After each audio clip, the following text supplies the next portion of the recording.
What's good, Love Walk? I am super excited to be back with you guys. Really just doing these videos and really getting to put out some content for you guys. Really want to come on here and introduce you guys to a new segment that we are rolling out called Wealth Wednesdays.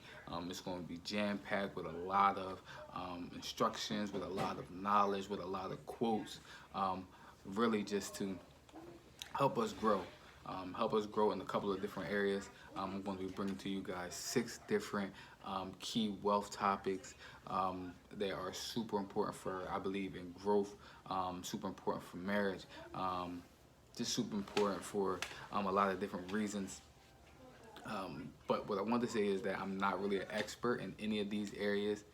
I'm just learning, just like you guys. So I'm super passionate about learning. I'm passionate about pouring back out to people the things that I've received and that I've learned, so to help us all grow. Hence the reason for Love Walk, because we're not experts in marriage either. We're not experts in relationships. We're just two people that love people, who love relationships, and want to experience and give you the experiences that we actually go through. So one of the things about with Wealth Wednesdays, or one of the key principles that with Wealth Wednesdays, or the should I say the misconceptions of wealth, is when we think about the word wealth, we think about finances, we think about money, and I believe that is not believe, but I know that is one of the factors in wealth, because all wealth means is abundance of something.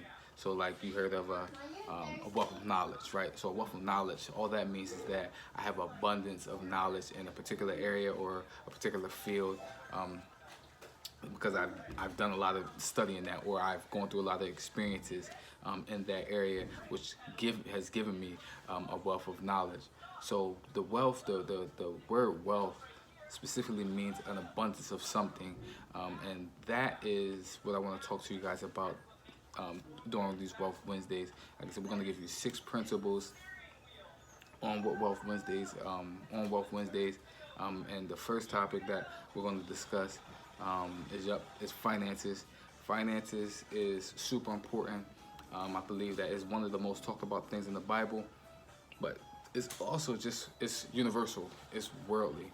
It is used as some kind of form of currency all over the world. You can go to Dubai and they got their own currency. We got in the U.S. we got our own currency. You go to anywhere in the world and there is currency. Why is finances important? Because, like I just said, it runs the world. You need finances to buy a house. You need finances to buy groceries.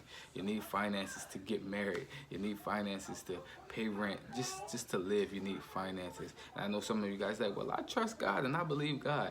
Yes, we do trust God. We do believe God. He is our source. However, finances, money, is the resource that he uses to actually help fund his purpose in the world, and to help fund your marriage, to help fund your business, to help fund whatever it is that you're passionate about, whether it's a hobby, or some kind of addiction that we have, right?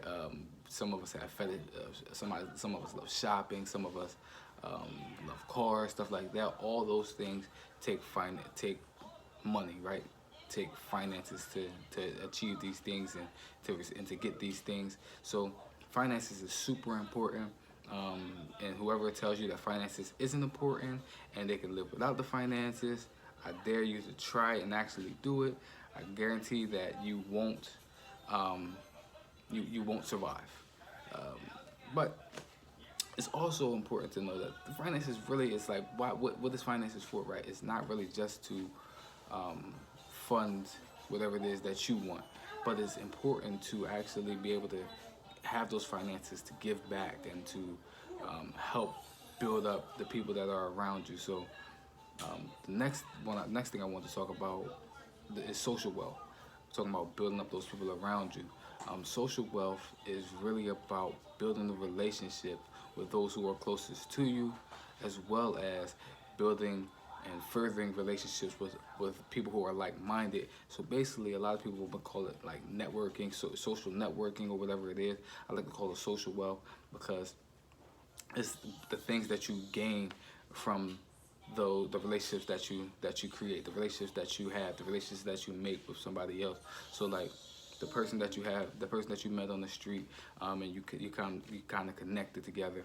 What social wealth does is I continuously reach out to this person, and I go to out to eat. You know what I mean, just to catch up with that person, just to check in with them. Another form of social wealth is really just reaching out to your siblings, making sure that they're okay. My wife is a perfect example to me of what social wealth looks like. She talks to her siblings on a regular basis, on a daily basis, 1, 2, 3 times a day. They just continuously talk. She talks to her mom on a regular and daily basis. 1, 2, 3 times a day. They always talking. They're always being social with one another, just talking about what's going on in each other's lives, creating great memories, laughing and joking. That's what being social is really all about. I know y'all thought I was going to talk about social media like Facebook and Instagram and all those things. And while all those things are great, it's a great way to socialize with friends and relatives who are distant, or get to know somebody new. Stop. This is what I'll say. Stop rejecting everybody that sends you a friend request. Also, you know what I mean. Just look at them. See if you guys have any interests. See if there's any mutual friends, stuff like that. Because you never know how you guys may be connected or how that person may be able to impact your life later on. That's what social wealth is really all about. It's not really seeing if you can gain something from somebody, but it's really seeing if you can, that person can be impactful in your life, or if you could be impactful in that person's life. You never know what somebody is going through. You never know what giftings that you may have on the inside that can actually help change somebody's life. So stop rejecting everybody on social media. But back to the meat and potatoes of what social wealth is really all about. Again, it's just really building relationships.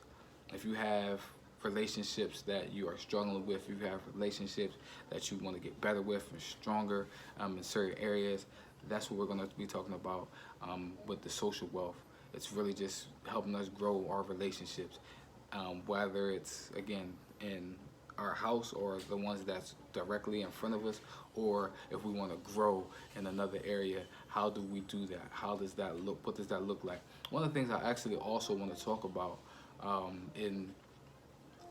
as a staple when I'm talking about what Wealth Wednesday is what the Bible says about this, or what how the world uses these things to actually further the purpose that they have. So I want to give us a lot of quotes, a lot of scripture, a lot of foundation, a lot of principles on how to actually apply these things, and how the people who are actually applying these things are actually becoming successful in these areas. Another thing, point number 3, or wealth number 3, is physical wealth, or how I like to call it, and I know people actually like to call it as well, is wealth is health, or health is wealth, whatever it is, however you want to say it. You can't possibly think that you'll achieve any kind of wealth, whether that's whether that's spiritual, financial, social, any of those wealths that I just named, and you're not taking care of yourself. If you, what good does it do to accumulate all this wealth, right? Killing yourself to go out here and get these all this money, this financial wealth, and to have all these connections and resources, and you know, all these people, but you are neglecting your physical health. You built this whole wealth, amassed this whole wealth. The perfect person I think about when I think about it is Bill Gates.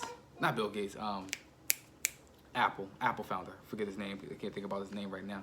Steve Jobs, the Apple founder.